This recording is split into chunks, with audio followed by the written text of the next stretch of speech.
נו. מאפיה. כל רוסים מאפיה. מאפיה. אתה מאפיה.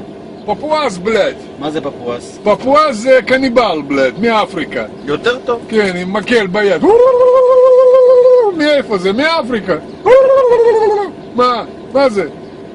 זה סופה פפואסים, אתה יודע איזה יום מחר, דיביל? לא. לא? איזה? אתה יהודי?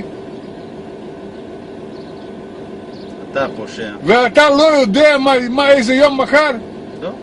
אתה פושע שנתנו... מחר נגמר המלחמה עם נאצים, 9 למאי, דיביל בלד. מי ניצח? אם לא צבא רוסי, אתה וכל המשפחה שלך נכנס באחד סבון של הרגליים נאצים. גם אתה. גם אני, אבל אני יודע, אתה לא. בגלל אתה קניבל. תגיד. אתה בלד נמוך. רגע, יש לי שאלה. ליברמן בצוהר. ליברמן, אתה בלד בבית סוהר צריך להיות ביומיים. לא, בגלל אתה הביאו בלד עופות מקלקיליה בלד. כן. אבל באמת ליברמן בצוהר. כן, בצוהר. כל רוסים בצוהר, כן, אחד אחד. כן. מאפיה, מאפיה. אתם מקבלים על החשבון שלנו. על החשבון שלנו. אתם מקבלים טיקטס בלד בחזרה.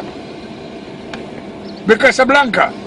אתה יודע... קסבלנקה בלד. אתה יודע... מרקש. אתה גר במרקש, בלפלמות בלד, יהיה בסדר, לא צריך מיצובישי, לא צריך לעבוד. פלאפל, חומוס, טחינה, יש.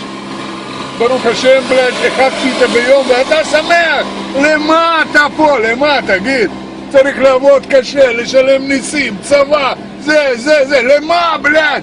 היה במרוקו טוב מאוד, אתם חיים בלד, שמש, וואו, בננות, תפתח פה, בנן נפל בלד, מה קרה?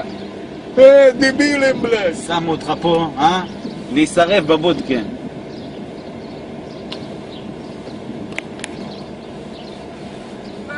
לחזור לקסבלנקה, מהר בלד, מהר. לקבלים לכם, מחכים לכם שם. אני תכף יורד מהאוטו, אני אתן לך 2 מכות. כן, 2 מכות, אתה 2 פעמים יכול לעשות לי מוצץ בלד. תכף אני בא אליך.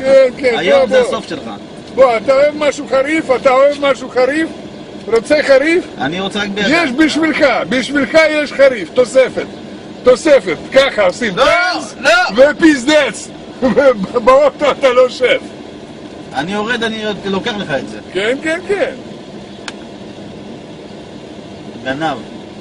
לך תזדיין בתחת, מניאק.